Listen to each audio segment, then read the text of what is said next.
जय श्री राम। प्रयागराज महाकुंभ 2025 से शुरू हुई एक कहानी जो अब खत्म हो रही है या अब खत्म होने को है।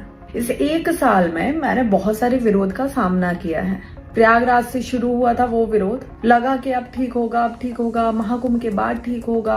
लेकिन मैंने जो कुछ भी करने की कोशिश की धर्म के रास्ते पे चलते हुए, मैं क्या कर रही थी? मैं कोई गलत काम नहीं कर रही थी, मैं चोरी चकारी नहीं कर रही थी, मैं लूटपाट नहीं कर रही थी, मैं बलात्कार नहीं कर रही थी। लेकिन मैं जो भी धर्म के रास्ते पे आगे बढ़ने के लिए कर रही थी उसे बार बार रोका गया, मेरा मनोबल बार बार तोड़ा गया। जिनको लगता है कि महाकुंभ से अभी तक मैंने धर्म को धंधा बना के करोड़ों रुपए छाप लिए, मैं आज बहुत उधारी में हूँ।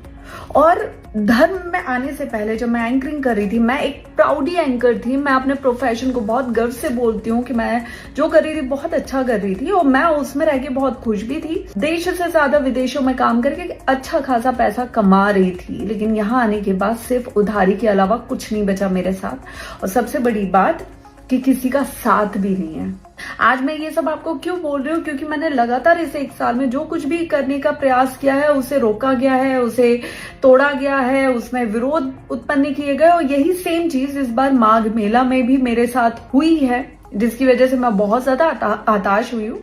जबकि मैंने ऐसा कुछ भी नहीं किया जिसकी वजह से मेरा विरोध किया जाए। लेकिन विरोध करना शायद हमारे देश में यही एक चीज बहुत आसान है। और एक लड़की के साथ अगर आप उसका मनोबल नहीं तोड़ पा रहे हो, कुछ नहीं कर पा रहे हो, तो उसके चरित्र का हनन करो, फिर तो वो टूटेगी ही टूटेगी। तो भाई आप अपना धर्म अपने पास रखें। मैं कोई माँ सीता नहीं हूं जो मैं अग्नि परीक्षा दूंगी।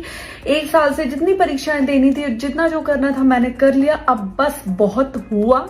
अब इस मौनी अमावस्या पे माघ मेले में मैं अपना स्नान करूंगी और उस स्नान के साथ जो धर्म पे चलने का संकल्प मैंने लिया था, उस संकल्प को मैं पूर्णतः विराम दूंगी और वापस अपना पुराना काम करूंगी, जिसमें ना ही कोई विरोध था, ना ही कोई चरित्र हनन जैसा काम था और ना ही उधारी थी। मुझसे अब कोई भी युवा, कोई भी भाई बहन ये बोलेंगे ना कि हमें धर्म से जुड़ना है, हमें धर्म के रास्ते पे चलना है, तो मैं यही बोलूंगी कि सबसे बड़ा धर्म है अपनी फैमिली से जुड़ के रहो, अपने परिवार में रहो, अपने घर के मंदिर में पूजा करो। इसके अलावा किसी को मत मानो। मेरा इस धर्म से जाना सिर्फ जाना नहीं होगा, एक विद्रोही मानसिकता लेकर